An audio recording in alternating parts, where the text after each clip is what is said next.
The stagecoach wheels groaned against the rutted dirt road. Every hard jolt sent a wave of sickness through Clara Whitmore's stomach. She tightened her arm around her sleeping son and held him close. The wild land outside might try to steal him away if she let go even for a moment. 6-year-old Tommy slept fitfully against her shoulder. His small face was flushed from the Wyoming heat that pushed through the dust-caked window. Each mile carried them farther from Boston and everything Clara had ever known. She was heading toward a future she could not picture clearly. She could only feel it pressing down on her chest like a held breath. 3 months ago, Clara had been a seamstress in a cramped Boston tenement. She stitched other women's fine dresses while counting pennies. She prayed for a miracle that never seemed to come. Now she was a mail-order bride. She was riding west toward a ranch owned by a man she had never met. She was hoping that desperation might turn into survival. Clara watched the land change outside the window. The familiar green gave way to endless brown and red. The sky stretched so wide it made her feel small and exposed. The driver called down from his seat, "We will be reaching Bitter Creek Station within the hour." Clara's fingers slipped into her coat pocket. She found the worn letter there. Its edges were soft from being read too many times. Colt Mallister's handwriting had been rough and plain. His words were few, but steady. He needed a wife. She needed a home. The arrangement should have been simple.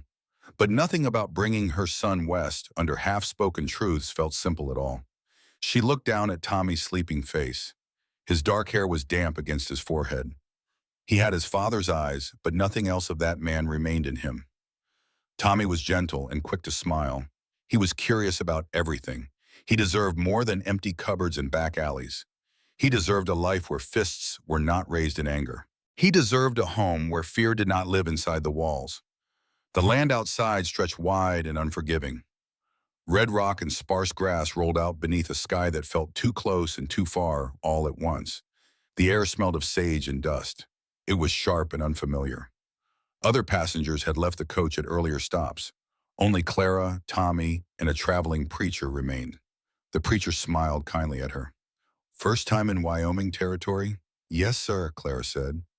She straightened her navy wool dress, even though it clung uncomfortably in the heat. "I am meeting family. My husband. We are to be married." The words felt strange in her mouth. She had been married before. But that life felt like it belonged to another woman entirely. A woman who had believed promises. A woman who had learned too late what those promises cost. The preacher nodded slowly. "Many come west for new beginnings. The Lord smiles on brave souls." Brave. Clara almost laughed. If he knew the truth, he might have called her desperate instead. He did not know about the lies of omission. He did not know about the fear that lived in her chest every single day. Tommy stirred then. He rubbed his eyes with small fists. "Are we there yet, Mama?" Clara smoothed his hair back from his forehead. "Soon, sweetheart. Very soon." The stagecoach crested a rise. Bitter Creek Station appeared below them. It was hardly a town at all, just a cluster of buildings pressed together as if for protection against the endless wilderness surrounding them. Clara's mouth went dry. Somewhere down there stood the man who would decide their future with a single look.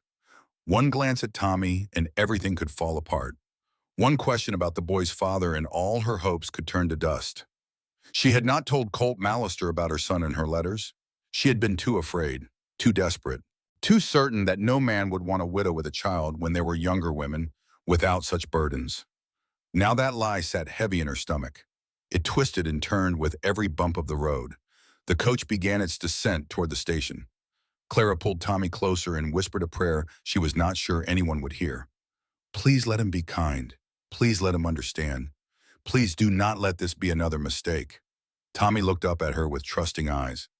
"Is the rancher man going to like me, Mama?" Clara forced a smile even as her heart cracked. "Of course he will, sweetheart. Everyone likes you."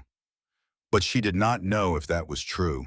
She did not know anything about Colt Mallister except the words he had written.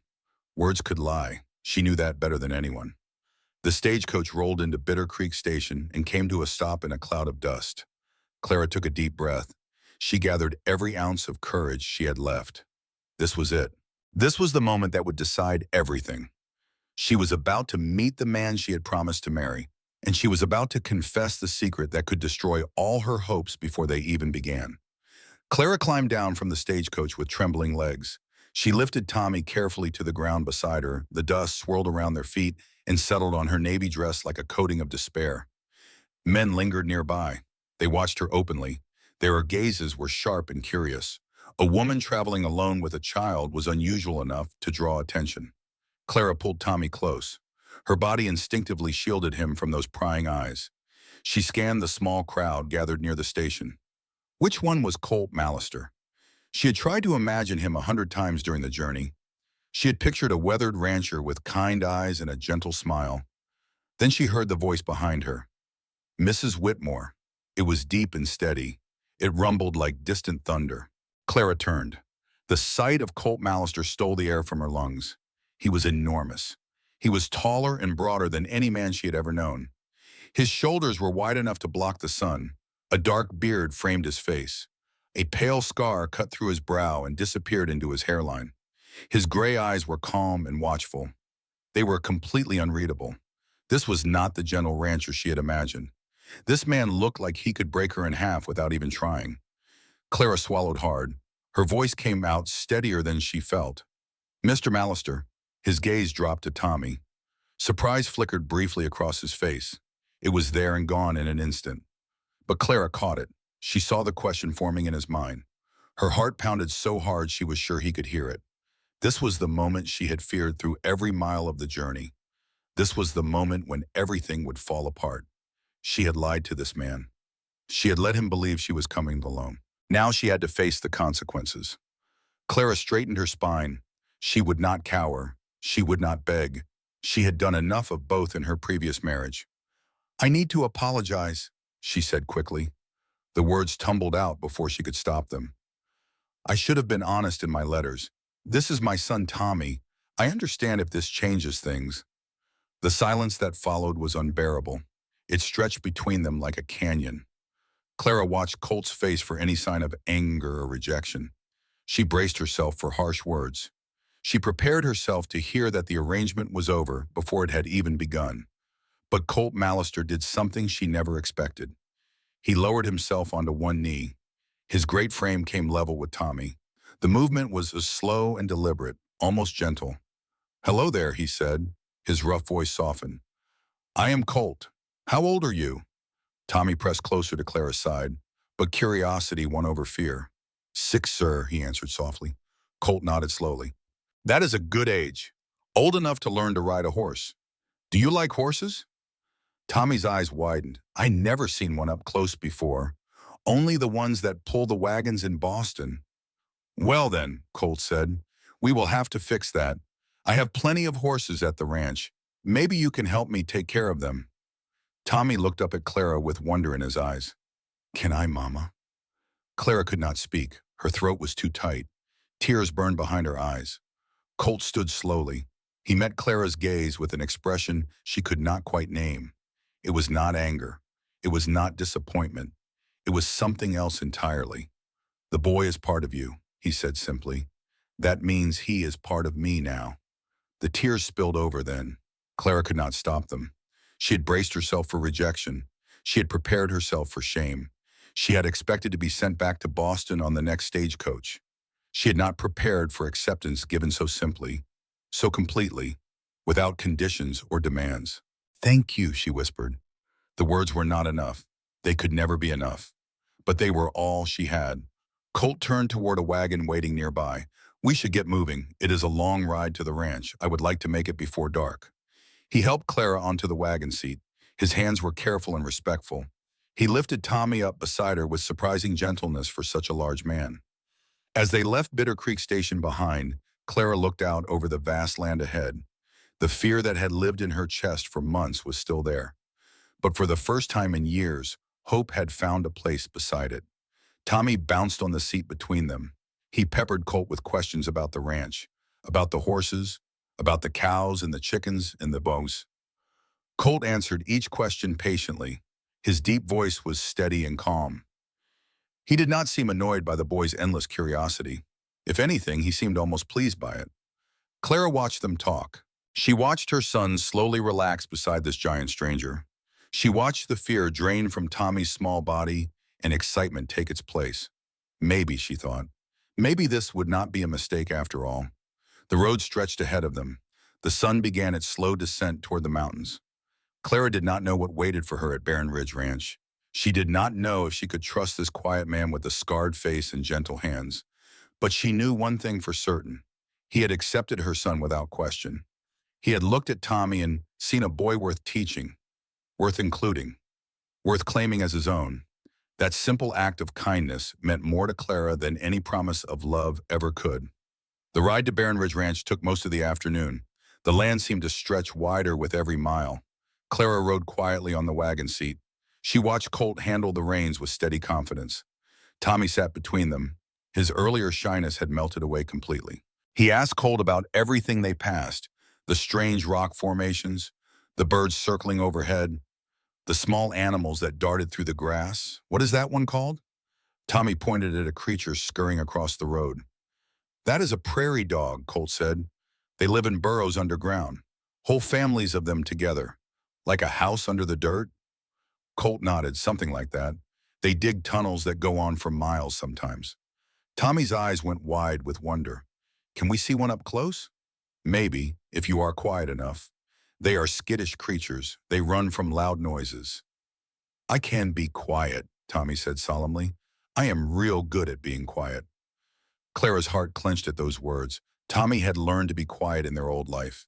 He had learned to make himself small and invisible when his father came home angry. He had learned that loud noises brought pain. She pushed those memories away.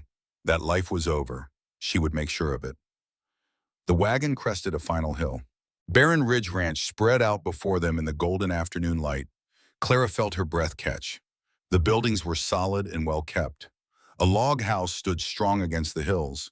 Its windows caught the setting sun and glowed like warm eyes welcoming them home. A large barn sat nearby. Fences stretched out in straight, sturdy lines. A creek wound through the property. Its water sparkled and danced over smooth stones. It was not grand, it was not fancy, but it was real. It looked like a place meant to last. This is it, Colt said. Barren Ridge. It is beautiful, Clara whispered.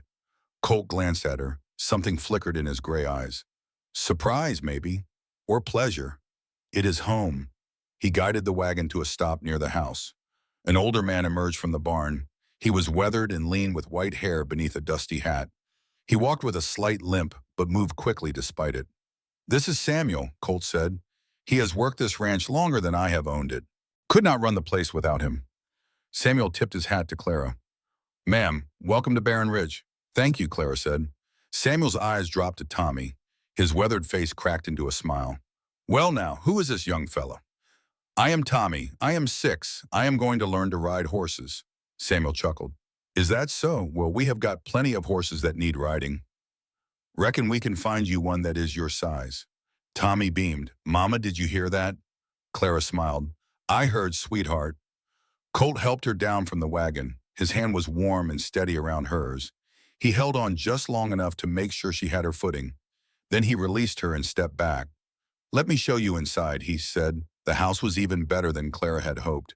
The main room was large and open. A stone fireplace dominated one wall. The kitchen smelled faintly of wood smoke and clean air. A wide table stood near the window. It was worn smooth by years of use. Everything was simple but well made. Everything had a purpose. There was no clutter, no chaos, just order and peace. Upstairs were 2 bedrooms. Colt led her to the larger one. A brass bed stood against the wall. The quilt covering it was faded but clean. Curtains hung at the window. They were plain but let in the soft evening light. This is your room, Colt said. Tommy can sleep in here with you until things are settled. There is a smaller bed we can bring in. Clara turned to look at him. She did not understand. My room? Colt met her eyes steadily. I will take the other bedroom. We do not know each other yet. There is no rush for anything more. Clara felt tears threatening again. She had expected demands. She had expected to fulfill wifely duties immediately. She had steeled herself for it on the long journey west. Instead, this giant man with the scarred face was giving her space. He was giving her time. He was giving her the one thing no man had ever given her before. Respect. I do not know what to say, Clara whispered. You do not have to say anything. Colt's voice was gruff but not unkind. Get some rest. Tomorrow I will show you around the ranch. Teach you how things work around here. He turned to leave. Then he paused at the doorway. Clara, she looked up. You made the right choice coming here. Both of you did. Then he was gone. His heavy footsteps retreated down the stairs. Clara sank onto the edge of the bed. Tommy climbed up beside her. He bounced on the mattress with delight. This is the biggest bed I ever saw, Mama. It is so soft. And did you see all those horses? Mr. Colt said I could help take care of them. And Samuel said there is a dog too, a real dog. Can I pet the dog, Mama? Clara pulled her son into her arms. She held him tight and breathed in the smell of dust and sweat and little boy. Yes, sweetheart, you can pet the dog. You can do anything you want here. Anything, anything, Clara repeated. This is our home now. She said the words out loud to make them feel real. This was their home. This beautiful ranch in the middle of nowhere. This solid house with its clean rooms and warm fireplace. This life that stretched out before them full of possibilities. She thought of Colt Mallister, his gentle voice when he spoke to Tommy, his careful hands when he helped her from the wagon, his gray eyes that saw everything but demanded nothing. He was not what she had expected. He was something else entirely, something she could not yet name. That night, Clara lay awake in the big brass bed. Tommy slept peacefully beside her. His small body was curled against hers. His breathing was slow and even. Through the window, she could see stars. More stars than she had ever seen in Boston. They spread across the sky like scattered diamonds. The creek outside made soft music. Crickets sang their nighttime songs. Clara listened to the peaceful sounds of her new home. She felt the solid walls around her. She breathed in air that smelled of sage and pine and freedom. For the first time in years, she did not fall asleep afraid. The next morning began early. Clara woke to the sound of a rooster crowing. Sunlight streamed through the window. Tommy was already awake. He bounced impatiently at the foot of the bed. Come on, Mama. Mr. Colt said he would show us the horses. Come on, come on. Clara laughed. She could not remember the last time she had laughed in the morning. All right, sweetheart. Let me get dressed first. She put on her simplest dress, a practical gray cotton that would not show dirt. She twisted her brown hair into a sensible bun. She washed her face with water from the basin. When she came downstairs, Colt was already in the kitchen. He stood at the stove. He was frying eggs in a cast-iron pan. Clara stopped in surprise. You cook? Colt glanced at her, had to learn. No one else to do it. He slid eggs onto 3 plates. Sit down, eat. We have a lot to cover today. The eggs were simple, but good. Clara ate quickly. She watched Tommy devour his breakfast with enthusiasm. After the meal, Colt took them outside. He showed Clara the chicken coop and how to gather eggs. He explained which hens were gentle and which would peck. He demonstrated how to scatter feed without wasting any. Then he took them to the barn. The smell of hay and horse filled Clara's nose. It was not unpleasant, just different, real and earthy. Tommy's eyes went wide as saucers. Horses, real horses. Look how big they are, Mama. Colt led them past the stalls. This is Belle. She is gentle. Good for beginners. He stroked the mare's nose. She whickered softly. And this is Thunder. He is mine. Nobody rides him but me. Thunder was enormous, coal-black with eyes that seemed to hold ancient wisdom. He was magnificent and terrifying. Why does nobody else ride him? Tommy asked. Colt smiled slightly. We understand each other. He does not trust many people. Clara looked at the big black horse. Then she looked at Colt. She wondered what it took to earn that kind of trust. She wondered if she would ever understand this quiet man the way his horse seemed to. The days that followed were harder than Clara had imagined. Ranch life demanded strength she did not yet have. The stove smoked stubbornly, no matter how she adjusted the damper. The pump fought her at every pull. Chickens scattered when she tried to gather eggs. One sharp-beaked hen seemed determined to challenge her authority at every turn. Each small failure threatened to bring tears. Clara's hands blistered from work she was not used to. Her back ached from bending and lifting. Her feet hurt from standing all day. But Colt never criticized. When he found her crying over burnt biscuits, he simply showed her how to adjust the temperature. When she struggled with the pump, he taught her to lift with her legs instead of her arms. When the mean hen attacked her again, he gently moved the bird to a different coop.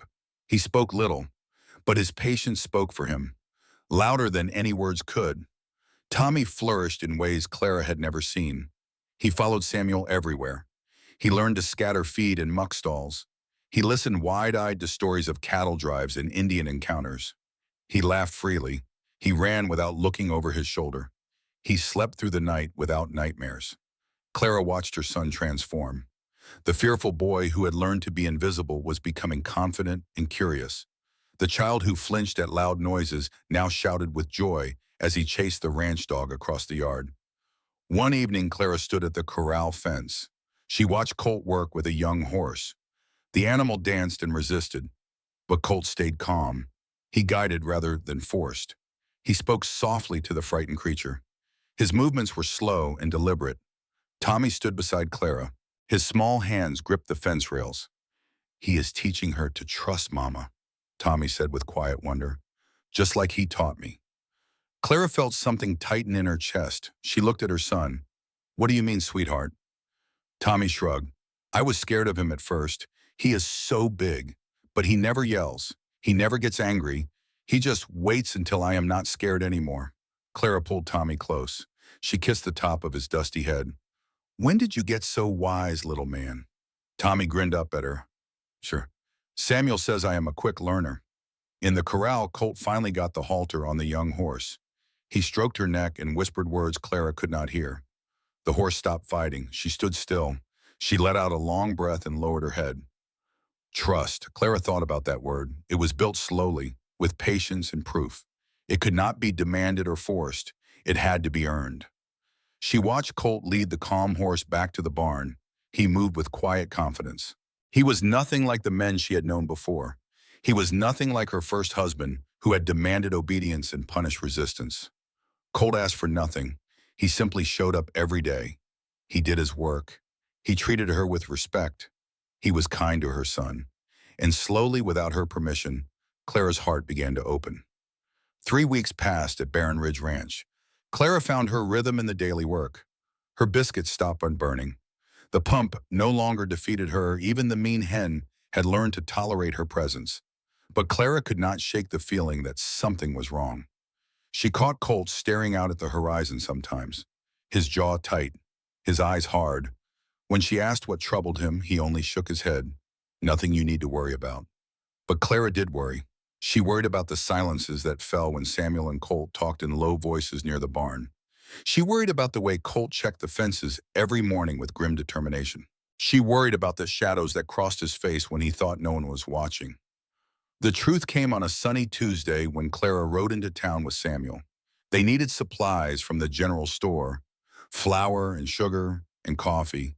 Simple things. But from the moment they entered Bitter Creek, nothing felt simple. Eyes followed Clara everywhere. Whispers brushed past her ears like flies she could not swat away. Women gathered in doorways and fell silent when she walked past. Men tipped their hats but did not smile. In the general store, Clara felt the change immediately. The shopkeeper's wife barely looked at her. Questions came wrapped in politeness, but sharpened by judgment. "So you are the woman who married Colt Mallister," the woman said. Her tone made it sound like an accusation. Clara lifted her chin. "Yes, ma'am, I am." The woman exchanged a glance with another customer. "Bold of you." All things considered, Clara's stomach tightened. "I do not know what you mean." "Nobody told you?" The woman leaned closer. Her eyes gleamed with something ugly. "About what he did? About why he went to prison?" The word hit Clara like a physical blow. Prison. Colt had been in prison. He had never mentioned it. He had never explained the scar on his face or the shadows in his eyes. "I see," Clara said quietly. She kept her voice steady through sheer force of will. She would not give these women the satisfaction of seeing her crumble. "I am surprised he did not tell you," the woman continued. "Killed a man with his bare hands, they say. Beat him half to death right in the middle of town. Took 4 men to pull him off." Clara grabbed her purchases. She did not wait for change. She walked out of the store with her head high even as her heart raced. Samuel was waiting with the wagon. His weathered face creased with concern when he saw her expression. "You heard," he said. It was not a question. Clara climbed onto the wagon seat. She did not trust her voice. They drove in silence out of town. The whispers followed them like a poison cloud. Clara felt sick, confused, betrayed. Colt had lied to her, or at least he had hidden the truth, which was the same thing, really. She knew that better than anyone. Finally, Samuel spoke. I reckon you deserve to know the whole story, ma'am, not the version those gossips tell, the real one. Clara looked at him. Then tell me. Samuel guided the horses onto the road toward Barren Ridge. His old hands were steady on the reins. Colt had a sister, he began, younger than him by 5 years, pretty girl, sweet-natured. Her name was Rose. Clara listened. She could hear the pain in Samuel's voice even after all these years. A man named Victor Crane took a shine to Rose. He was wealthy, powerful. His family owned half the businesses in 3 counties. Rose wanted nothing to do with him. She was already engaged to a farmer's son she loved. Samuel's jaw tightened. Crane did not take kindly to rejection. One night he found Rose alone. He hurt her in ways that do not bear speaking about. Then he left her in a ditch outside town. She died 3 days later. Never spoke again after they found her. Clara's hands flew to her mouth. Oh God, the sheriff would not arrest Crane. The judge would not hear the case. The Crane family was too powerful, too rich. Nobody would stand against them. So Colt went to find Crane himself. He beat him, Clara whispered. Near to death, Samuel confirmed. Would have finished the job if they had not pulled him off. Colt went to prison for 5 years. Victor Crane walked free. Still walks free today, though I hear he moved east. Even his family could not stomach what he had done once the truth spread. Clara sat in stunned silence. The story was horrific, but it was not what she had expected. She had imagined Colt as a violent man, a dangerous man, a man who hurt people without reason. Instead, she saw a brother destroyed by grief, a man who had sought justice when the law would not provide it, a man who had paid the price for defending his sister's memory. He does not like to talk about it, Samuel said. The guilt eats at him still. He thinks he should have protected Rose, should have been there that night. He blames himself for what happened to her. Clara thought of Colt, his gentleness with Tommy, his patience with the frightened horse, his careful respect for her boundaries. This was the man they whispered about. This was the man they called dangerous. A man who loved his sister so much he had sacrificed his freedom to avenge her. He is not what they say, Clara said softly. He is not a monster. Samuel shook his head. No, ma'am, he is not. But he carries that darkness with him. It shaped him, made him the man he is, both the good parts and the hard parts. They rode the rest of the way in silence. Clara's mind churned with questions. Should she confront Colt? Should she pretend she did not know? Should she be afraid of this man who had beaten another man nearly to death? But when they reached Barren Ridge and she saw Colt in the corral with Tommy, she knew the answer. Tommy sat proudly on Belle's back. His small hands gripped the reins. His face glowed with joy. Colt walked beside them. One hand rested on the horse's neck. He was talking softly to the boy, encouraging him, praising him. This was the man she had married. Not the whispers, not the gossip, not the crime committed in grief and rage. This man right here, the one who taught her son to ride, the one who never raised his voice in anger, the one who gave her space and time and respect. Clara made her decision. She would ask Colt about his past, but she would not judge him by it. She knew better than anyone that people could change, that the worst moment of someone's life did not have to define them forever. She had her own secrets, after all, her own shame, her own past that she had run from. Maybe they could help each other leave those shadows behind. That evening, after Tommy fell asleep, Clara found Colt on the porch. He sat in a wooden chair. He stared out at the darkening hills. A glass of whiskey rested untouched in his hand. Clara sat in the chair beside him. She did not speak. She just watched the stars emerge one by one. Finally, Colt broke the silence. Samuel told you. Clara nodded. Yes. Colt's jaw tightened. And now you are afraid of me. No, he looked at her sharply. Surprise flashed across his face. Clara met his eyes steadily. I am not afraid of you, Colt. I understand why you did what you did. You cannot understand, Colt said harshly. You did not know her. You did not see what they did to her.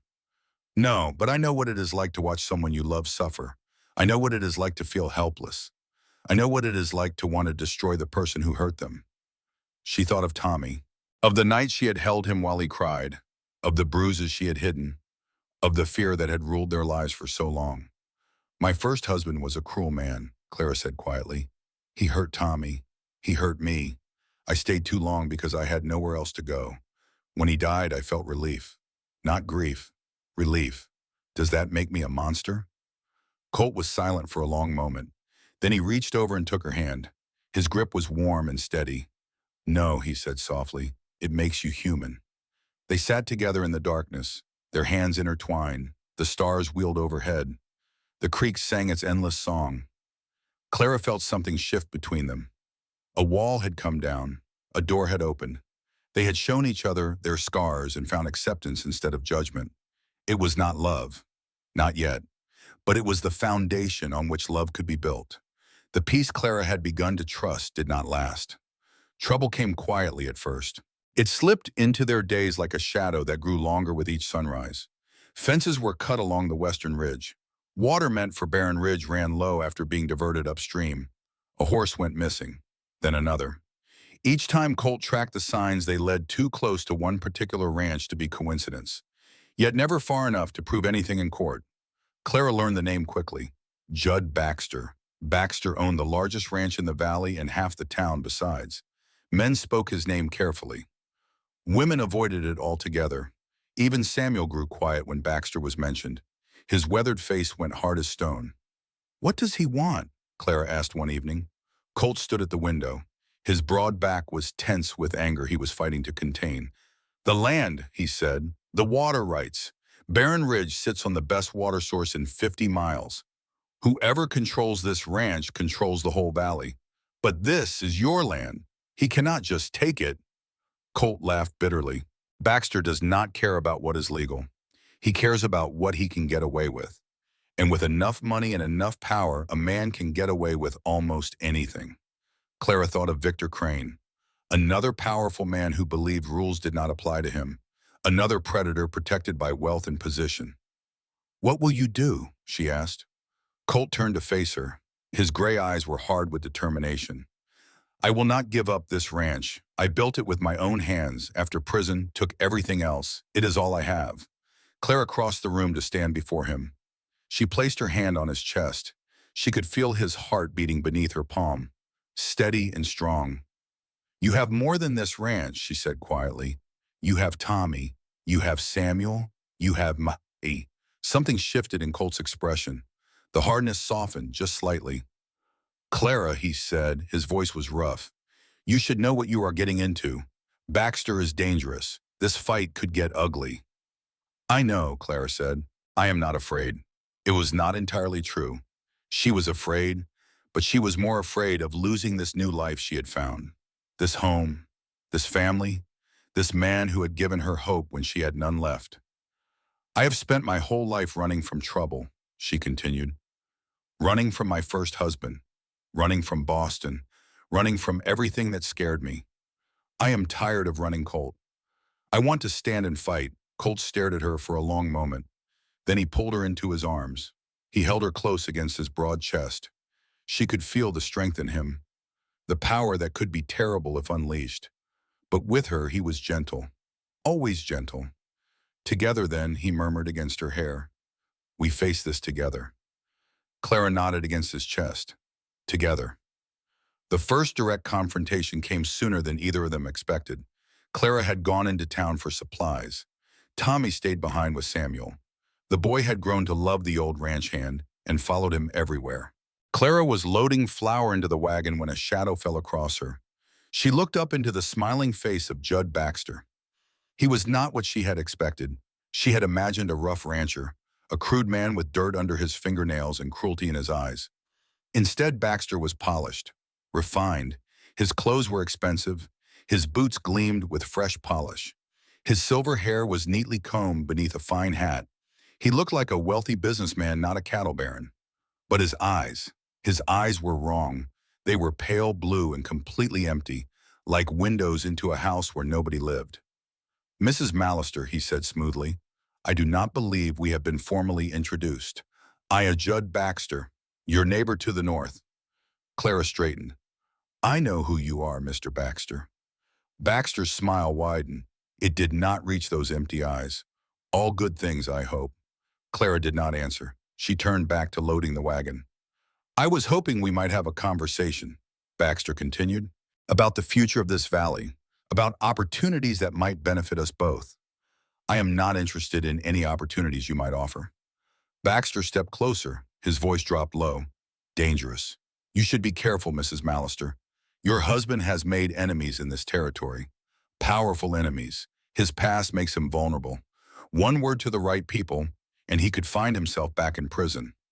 Clara's hands trembled, but she did not let it show. She turned to face Baxter squarely. "Is that a threat, Mr. Baxter?" "Just friendly advice." Baxter's smile never wavered. "A woman in your position should consider all her options. Your husband is not the only man in Wyoming who could use a wife. A smart woman would think about her future, about her son's future." The mention of Tommy sent ice through Clara's veins.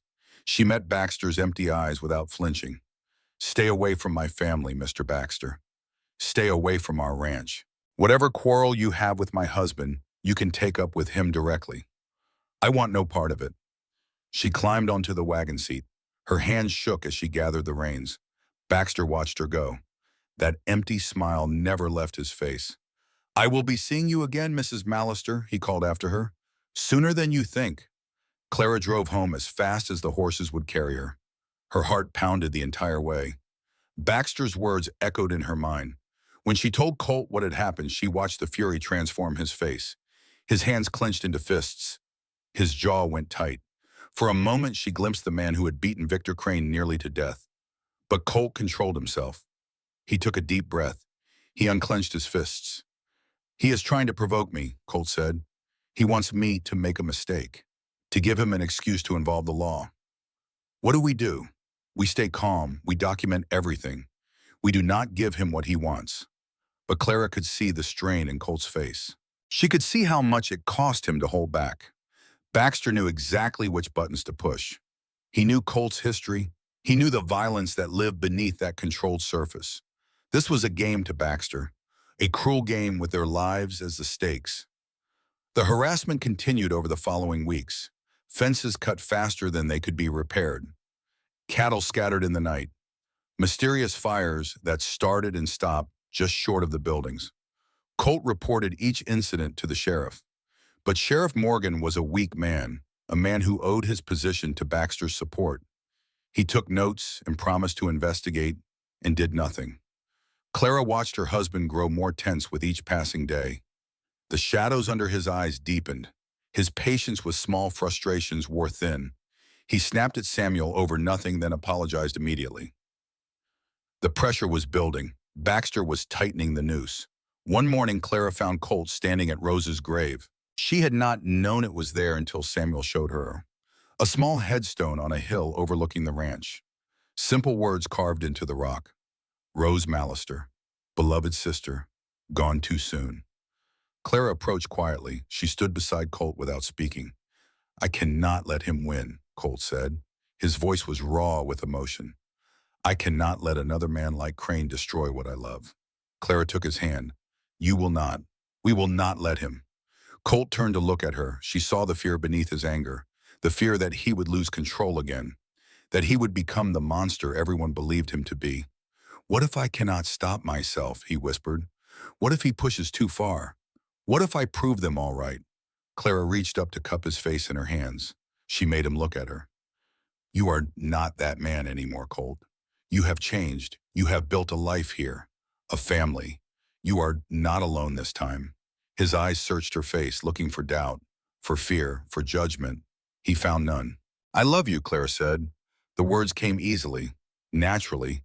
She had not planned to say them, but they were true. Somewhere between the burnt biscuits and the mean hen and the quiet evenings on the porch, she had fallen in love with this scarred, gentle man. Colt made a sound low in his throat. He pulled her close and buried his face in her hair. "I love you too," he said. "I never thought I would say those words again. I never thought I deserved them." They stood together on that small hill. The morning sun warmed their faces. Rose's grave was a silent witness to their promise. Whatever came next, they would face it together. The breaking point came on a Thursday morning. Colt had ridden out at dawn to check the northern fence line. Clara was in the kitchen making breakfast. Tommy sat at the table practicing his letters. Samuel was in the barn tending the horses. The sound of hooves brought Clara to the window. Her blood ran cold at what she saw. Judd Baxter rode into the yard at the head of a dozen men. They were armed. Their faces were hard and purposeful.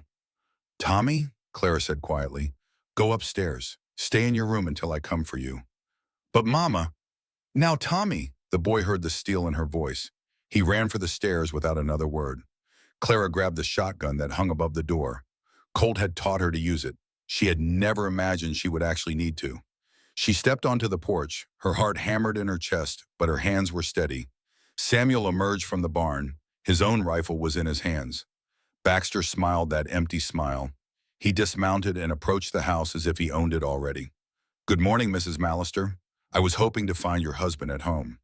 "He is not here," Clara said. "State your business and leave." "My business is with him. But perhaps you can help." Baxter pulled a folded paper from his coat. "I have here a document from the county assessor. It seems your husband has failed to pay several years of back taxes on this property. The sum owed is considerable." Clara's stomach dropped. "That is impossible." "Colt pays his taxes," Baxter shrugged. "The records say otherwise. The county is prepared to seize this property for non-payment, unless, of course, the debt is settled immediately." He handed her the paper. Clara scanned it quickly. The numbers were outrageous. More money than they could possibly raise in a lifetime. "This is fraud," she said. "These records have been falsified." "That is a serious accusation, Mrs. Mallister. Do you have proof?" She did not. She knew it was a lie. She knew Baxter had bought or bullied someone into creating these false documents. But she could not prove it. "Where is your husband?" Baxter asked again. His voice hardened. "I would hate for this to become unpleasant." The sound of approaching hooves made everyone turn. Colt rode into the yard on Thunder. The big black horse snorted and pranced, sensing its rider's tension. Colt took in the scene instantly. His men, the guns, the paper in Clara's shaking hands.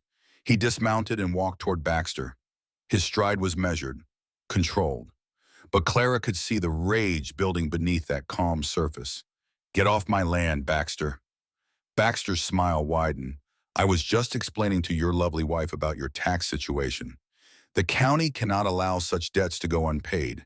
It sets a bad precedent." Colt looked at the paper, his jaw tightened. "You and I both know this is garbage. I have every receipt for every payment I have ever made." "Do you?" Baxter raised an eyebrow. "Records can be on, misplaced, destroyed. It would be a shame if you could not prove your claims." The threat was clear. Baxter had covered his tracks. Whatever evidence Colt had would be worthless against the weight of falsified county records. "What do you want, Baxter?" "You know what I want. This land, the water rights, your signature on a bill of sale. And if I refuse," Baxter spread his hands, "then I will be forced to pursue legal remedies. The sheriff will come with deputies. You will be arrested for tax evasion. Your wife and child will be turned out. This property will be sold at auction to cover the debt." Baxter leaned closer. "I will buy it for pennies on the dollar, and there will be nothing you can do to stop me." Colt's hands clenched into fists. Clara watched the battle play out across his face. The rage fighting against reason. The urge to destroy this man warring with the knowledge of what that would cost. Baxter saw it too. He smiled like a man who had already won. "Your sister was a pretty thing," Baxter said quietly. So Colt alone could hear. "It is a shame what happened to her. I hear she screamed for hours before she died." Colt moved faster than Clara's eye could follow. His fist connected with Baxter's face. Blood sprayed. Baxter stumbled backward and fell. The men around them raised their weapons. Samuel raised his rifle. Clara lifted the shotgun. For one terrible moment, everyone stood frozen. Then Baxter laughed. He wiped blood from his split lip and laughed. "There he is," Baxter said. "There is the animal everyone warned me about. The savage who beat a man nearly to death." He looked at his men. "You all saw that. An unprovoked assault. Colt stood breathing hard. His fist was red with Baxter's blood. His face was twisted with fury and despair. He had done exactly what Baxter wanted. He had lost control. He had given his enemy exactly what he needed. "This is not over," Baxter said. He mounted his horse. His men formed up around him. "You will regret this, Mallister. I promise you that." They rode out of the yard. The dust settled slowly behind them. Clara ran to Colt. She grabbed his arm. His whole body was shaking. "It is all right," she said. "It will be all right." But Colt shook his head. His voice was hollow with defeat. "No, it will not. I gave him exactly what he wanted. Now he has an excuse to destroy us." The retaliation came that very night. Clara woke to the smell of smoke. She ran to the window and saw flames climbing the walls of the hay barn. Orange light painted the darkness. Sparks swirled into the sky. Colt was already out the door. Samuel was running from the bunkhouse. Together they fought the fire with buckets and blankets. They managed to drive the horses from the main barn before it too caught fire. But the hay was lost. All of it. The winter feed they had spent honest gathering. Gone in a single night.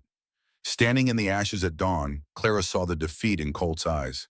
Without that hay, they could not keep the cattle fed. Without the cattle, they had no income. Without income, they could not fight Baxter's false tax claims. It was over. They all knew it. Then things got worse. 2 nights later, Clara woke to Tommy's scream. She ran to his room and found him sobbing on the floor. Samuel knelt beside him. His face was grim. The old sheepdog that slept at the foot of Tommy's bed was dead. Its throat had been cut. "Mama," Tommy wailed, "they hurt Patches. Why did they hurt Patches?"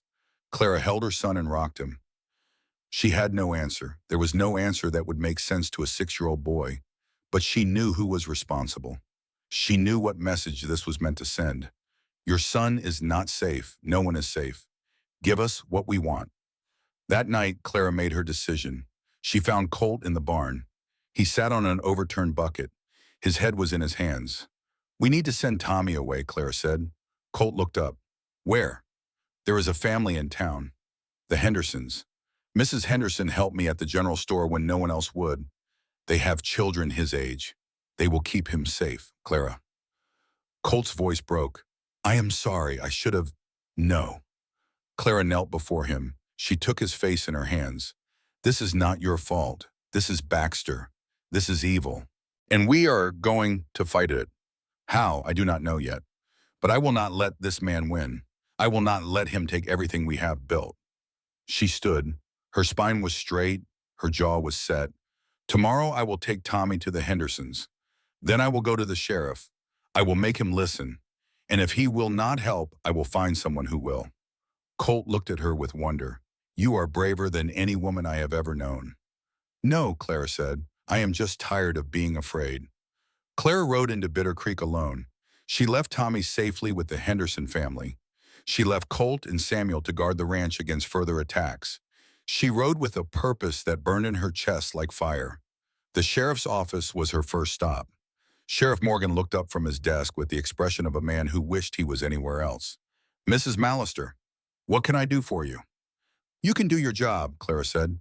She placed a stack of papers on his desk. "These are records of every incident at Barren Ridge. Damaged fences, stolen horses, diverted water, a murder due.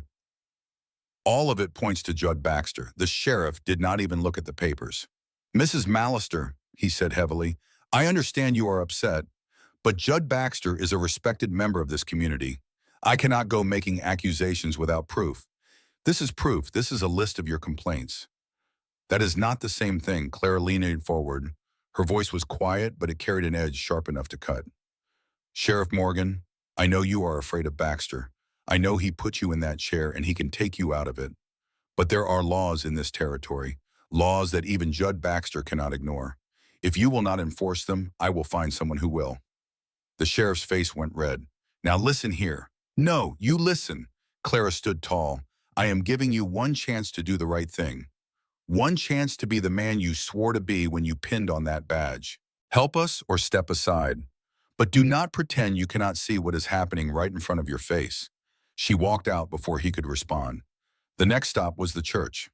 The preacher who had ridden with her on the stagecoach listened sympathetically, but his response was the same. I am sorry, Mrs. Mallister. I wish I could help. But Baxter has done much for this town. I cannot make accusations without being certain. Clara left without another word. At the general store, she found a few allies. The shopkeeper's wife had lost a cousin to Baxter's cruelty years ago. She slipped Clara $20 and promised to spread word of the injustice. A young farmer named Jensen cornered her outside. His family had been forced off their land by Baxter 5 years before. I will help however I can, Mrs. Mallister. I do not have much, but I have a strong back and I am not afraid of that devil.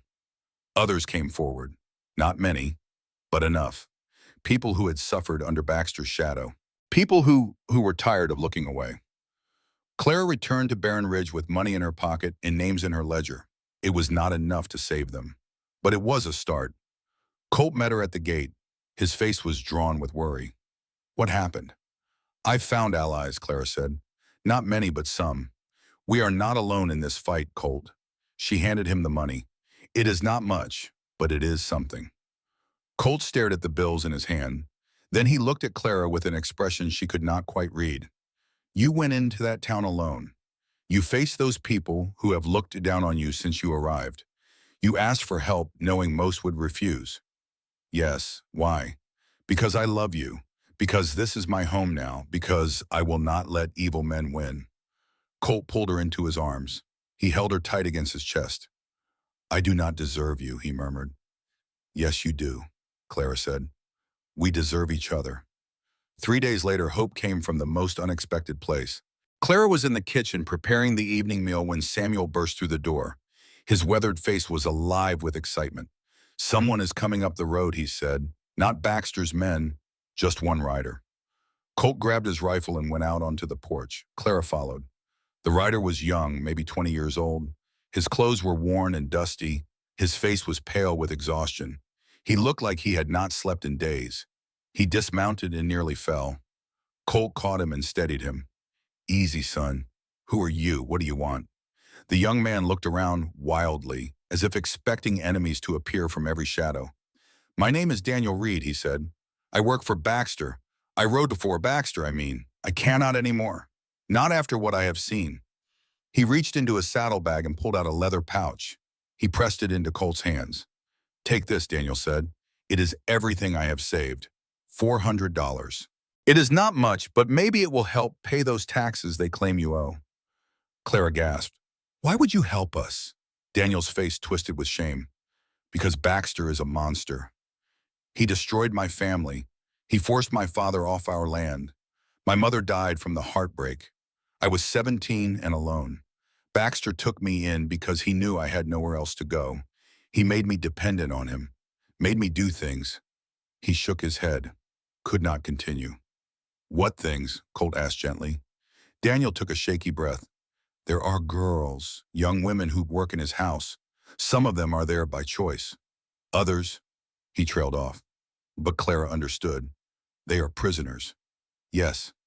Daniel wiped at his eyes. He hurt them. I heard them crying at night. I saw the bruises, and I did nothing. I was too afraid, too weak. You are here now, Clara said. That is not nothing. Daniel looked at her with desperate hope. I can testify. I can tell the authorities what I know. There are others who would speak too if they thought someone would believe them. That could be dangerous, Colt said. Baxter will come after you, I know. Daniel straightened his spine.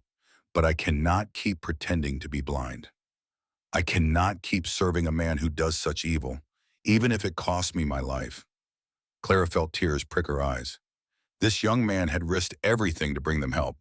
He had overcome his fear to do what was right. Maybe there was hope after all. Colt placed a hand on Daniel's shoulder. You are welcome here, son. Whatever happens, we will face it together. They gave Daniel a meal and a bed. They listened to his stories. They made plans. The money Daniel brought, combined with what Clara had gathered, was enough to pay the false taxes Baxter claimed were owed. It would buy them time. But more importantly, Daniel had given them weapons, information, names of others who might testify, details of crimes that could bring Baxter down. For the first time since the conflict began, Clara felt real hope. Then Baxter made his most devastating move. 3 days after Daniel's arrival, the sheriff rode into Barren Ridge with a dozen deputies. His face was apologetic, but his orders were clear. Colt Mallister, I have a warrant for your arrest. You are charged with assault and battery against Judd Baxter. Clara grabbed Colt's arm. No, you cannot take him. I am sorry, ma'am. The sheriff could not meet her eyes. But Baxter has filed charges. I have no choice. This is ridiculous. That fight was weeks ago. Baxter struck first. That is not what the witnesses say. The sheriff shifted uncomfortably. There are signed statements from a dozen men. They all say your husband attacked without provocation. They are lying. Clara's voice rose. They are all lying. Colt touched her face gently. Clara, it is all right. It is not all right. They will put you in prison. Maybe. Colt's eyes were steady, but you will not be alone. Samuel will protect you. Daniel will help. And you are the strongest person I have ever known. You will find a way. Colt, he kissed her softly. Then he held out his wrist for the sheriff's shackles. Take care of Tommy, he said. Tell him I love him. I will. Clara's tears fell freely. I will get you out of this, Colt, I promise. The sheriff led Colt away. Clara watched until they disappeared over the hill. Then she wiped her eyes and turned to Samuel. Get the wagon ready, she said. I am going to town. What are you going to do? Whatever it takes. Clara loaded the tax money into a leather satchel. Every dollar she had gathered, every penny Daniel had brought. It was just barely enough to pay Baxter's fraudulent claims and prevent the seizure of Barren Ridge. With Colt in jail, she had to act fast. If the ranch was taken before she could pay the taxes, then everything would be lost. There would be nothing to come home to even if she somehow managed to free her husband. Samuel insisted on accompanying her, but she refused. Stay here, she said. Guard the ranch. Guard Daniel. If something happens to me, you are the only hope we have left. Samuel's weathered face was tight with worry. Be careful, Mrs. Mallister. Baxter is dangerous, I know. She rode alone toward Bitter Creek. The money sat heavy against her hip. Her mind raced with plans and fears. She was halfway to town when they appeared. 3 riders emerged from behind a rocky outcropping. They spread out to block the road. Their faces were hard and their eyes were cold. Leading them was Judd Baxter. Clara pulled her horse to a stop. Her hand moved toward the rifle in her saddle scabbard. I would not do that if I were you, Baxter said pleasantly. My men are excellent shots. You would be dead before you touched the trigger. Clara's hand stopped. She held the reins in white-knuckled fists. What do you want, Baxter? I think you know. He walked his horse closer. You are carrying quite a sum of money. Money that I believe belongs to me. It belongs to the county. It is payment for taxes owed on Barren Ridge. Baxter laughed. That ranch belongs to me, Mrs. Mallister. It has always belonged to me. Your husband was simply keeping it warm until I was ready to claim it. You are a monster. Perhaps. Baxter's empty eyes glittered. But I am a monster who always gets what he wants. He moved closer still. His horse brushed against hers. Your husband is in jail, he said softly. He will be convicted of assault. With his history, he will get at least 10 years, maybe more if I talk to the right people. Clara's blood ran cold. You cannot. I can do anything, Mrs. Mallister. I own the sheriff. I own the judge. I own half the jury. Your husband will rot in prison while I take his land and everything on it. He reached out and gripped her arm. His fingers dug in painfully. Including you. Clara spat in his face. The blow came fast. Baxter's open palm cracked across her cheek. Stars exploded in her vision. She would have fallen from the saddle if he had not been holding hers. I had hoped you would be reasonable, Baxter said. He wiped the spit from his face with a handkerchief. But I see you have your husband's stubborn streak. That is unfortunate. He gestured to his men. Take the money. We will leave the horse. She can walk back to the ranch. One of the men reached for the satchel. Clara struggled, but Baxter's grip was like iron. Your husband is dead, by the way, Baxter said casually. He tried to escape this morning. The deputies had to shoot him. Clara stopped struggling. Her heart stopped beating. No, yes. Baxter smiled that empty smile. I thought you should know before we parted ways. You are a widow again, Mrs. Mallister. Though not for long, I think. No, Clara's voice was a whisper. It cannot be. I watched him die myself. Baxter leaned close. His breath was hot against her ear.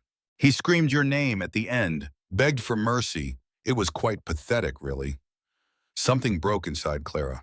A sound came from her throat. Not a word, not a scream. Something else entirely. Something raw and primitive and full of despair. Then a shot rang out. The man reaching for Clara's satchel fell from his horse. Red bloomed across his chest. Baxter spun around. What the? Another shot. Another man down. From behind the rock, Samuel emerged on horseback. His rifle was raised and ready. His weathered face was cold as stone. Let her go, Baxter. Baxter pulled his pistol. He pressed it against Clara's temple. Drop the gun, old man, or I will kill her. Samuel did not lower his weapon. His eyes met Clara's. In that moment she understood. Samuel was not alone. Movement behind Baxter. Horses, riders. She recognized Daniel on one horse, and on the lead horse, Colt, alive, whole. His gray eyes blazed with fury. It is over, Baxter, Colt said. His voice was deadly calm. Baxter looked around wildly. His men were down or fleeing. He was alone. How? Baxter demanded. You were in jail. The sheriff is not as loyal as you thought. Colt dismounted. He walked toward Baxter with slow, measured steps. Turns out he has a sister, too. She was one of the girls in your house. One of the ones you hurt. Baxter's face went pale. That is a lie. No, it is the truth. Daniel told us everything. We told the sheriff. He arrested your men this morning. The federal marshal is on his way from Cheyenne. Baxter's gun hand trembled. He still had the pistol pressed against Clara's head. Stay back, he snarled. I will kill her. I swear I will. Colt stopped. His eyes locked with Baxter's. You have two choices, Colt said. You can surrender and face trial, or you can pull that trigger and die right here. Either way, your empire is over. Your crimes are exposed. There is no escape. Baxter's breathing quickened. His eyes darted wildly, looking for options that did not exist. Then his face twisted with rage. If I cannot have the land, he spat, then neither can you. He raised the gun toward Colt. The shot came from Samuel. It took Baxter in the shoulder. The older man's aim was perfect, disabling but not killing. Baxter screamed and dropped his pistol. He fell from his horse and writhed in the dirt. Clara slid from her saddle. Her legs would not hold her. She collapsed to her knees in the dust. Then Colt was there, his arms wrapped around her. He held her against his chest. Clara, Clara, I am here. It is over. She could not speak. She could only hold him, feel his heartbeat against her cheek, know that he was real, that he was alive. He told me you were dead, she whispered. Colt's arms tightened. He lied. He wanted to break you. He wanted to make you give up. I almost did, but you did not. Colt pulled back to look at her face. He touched the bruise forming on her cheek with gentle fingers. You are the strongest woman I have ever known, Clara Mallister. You saved us. You saved all of us. Clara shook her head. I did not do it alone. None of us did. That is the point. Around them people gathered. Sheriff Morgan approached with his head down in shame. He took Baxter into custody without a word. Deputies rounded up the men who had fled. The nightmare was finally over. The weeks that followed were filled with healing. Baxter was transported to Cheyenne to stand trial. The evidence against him was overwhelming. Daniel's testimony, the sheriff's confession, the women who finally came forward to tell their stories. He would never hurt anyone again. Barren Ridge began to recover. Neighbors who had once looked away came with lumber and tools. A new barn rose where ashes had been. Fences were mended. The herd began to grow again. Clara watched these transformations with wonder. People who had whispered about Colt behind his back now worked beside him. Men who had refused to meet her eyes now tipped their hats and called her by name. Community. She had not known what that word truly meant until now. Tommy came home. His laughter filled the house again. He threw himself at Colt and hugged him tight enough to bruise. I knew you would come back, Tommy said. I told the Hendersons you were too tough to die. Colt knelt to meet the boy's eyes. I had to come back. I had you and your mama waiting for me. Are the bad men gone forever? Forever, Colt promised. Tommy nodded solemnly. Good. Then he grinned. Can we go riding? I have been practicing while you were away. Samuel says I am getting really good. Let us go then, Colt said. He lifted Tommy onto his shoulders. We have lost time to make up. Clara watched them head for the corral. Her heart was so full it ached. That evening she stood on the porch and watched the sun set over the hills. The land that had seemed so harsh when she first arrived now felt like home. Every rock and ridge was familiar. Every sound was welcome. Colt came to stand beside her. His hand found hers in the gathering darkness. What are you thinking, he asked. About the woman who got off that stagecoach 3 months ago. She was so afraid, so sure everything would fall apart. And now, Clara turned to look at him. His gray eyes were soft in the fading light. The scar on his brow no longer looked frightening. It was just part of him, part of the man she loved. Now I know that fear does not have to control me. Now I know that I can face whatever comes because I am not facing it alone. Colt pulled her into his arms. He kissed her softly under the emerging stars. I love you, Clara. I love you too. They stood together as night fell over Barren Ridge. The creek sang its endless song. The horses nickered softly in the corral. Inside the house, Tommy laughed at something Samuel said. This was home. This was family. This was everything Clara had ever wanted, but never dared to hope for. Spring came to the valley like a promise kept. The snow melted from the mountains. Wildflowers bloomed across the meadows. New calves wobbled on uncertain legs beside their mothers. Clara planted a garden behind the house. She buried seeds in the dark soil and watched green shoots emerge. Life from nothing. Hope from despair. One morning she woke feeling strange, different. She placed her hand over her stomach and knew. She waited until evening to tell Colt. They sat on the porch as the sun painted the sky in shades of gold and pink. I have news, Clara said. Colt looked at her. His gray eyes searched her face. What kind of news? The best kind. Clara took his hand and placed it over her belly. We are going to have a baby. For a moment, Colt did not move, did not breathe. Then his face transformed. The joy that spread across his features was like nothing Clara had ever seen. A baby, he whispered. Our baby. Yes. He pulled her close with infinite gentleness, as if she were made of glass, as if she held the whole world inside her. Clara, he said, his voice was thick with emotion. I never thought I would have this. A wife, a son, now a baby. You have given me everything. You gave me everything first, Clara said. You gave me a home when I had none. You gave me safety when I had only fear. You gave me love when I had forgotten what it felt like. They held each other as the stars emerged. The future stretched before them bright with possibility. Margaret Hope Mallister was born at dawn on the first day of September. She came into the world screaming with lungs that would put a coyote to shame. Colt wept openly as he held his daughter for the first time. Great heaving surrounded shook his massive frame. Clara had never seen anything so beautiful. She has your eyes, Colt whispered. He traced one gentle finger across the baby's cheek. She has your stubbornness, Clara said. She could barely speak through her own tears. Feel how strong her grip is. The baby had wrapped her tiny fingers around Colt's thumb. She held on tight as if she would never let go.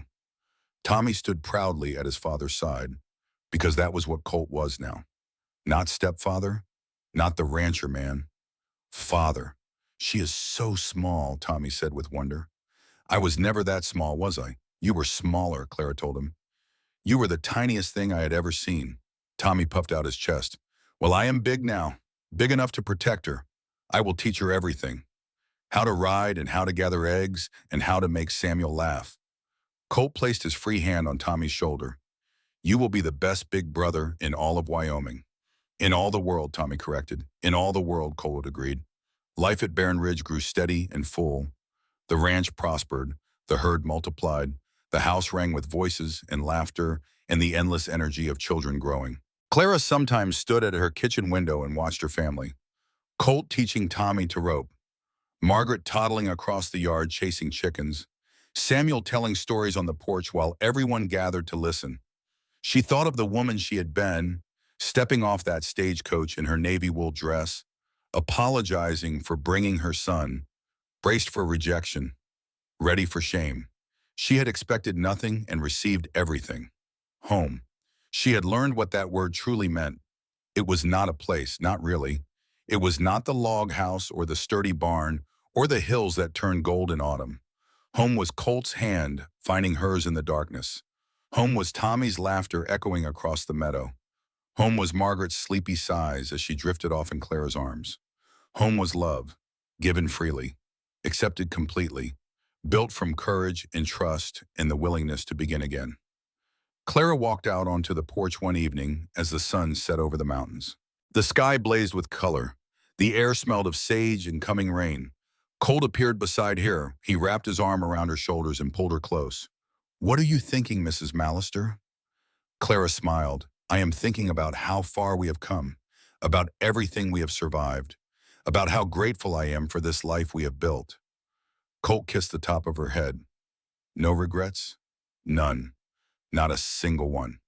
They stood together and watched the light fade from the sky. Behind them, the door opened. Tommy's voice rang out. "Mama, Pa, Margaret is awake and she is making that face again. I think she wants you." Colt chuckled. "That face means she is hungry." "No," Tommy insisted. "It is different. Come see." Clara and Colt exchanged a look of shared amusement. Then they turned and went inside. The door closed behind them. Warmth and light and laughter spilled from the windows. Outside, the night settled soft and quiet over Barren Ridge. The stars emerged one by one. The creek sang its endless song, and in the little log house on the hill, a family gathered together. A family built from hope and second chances. A family that would last.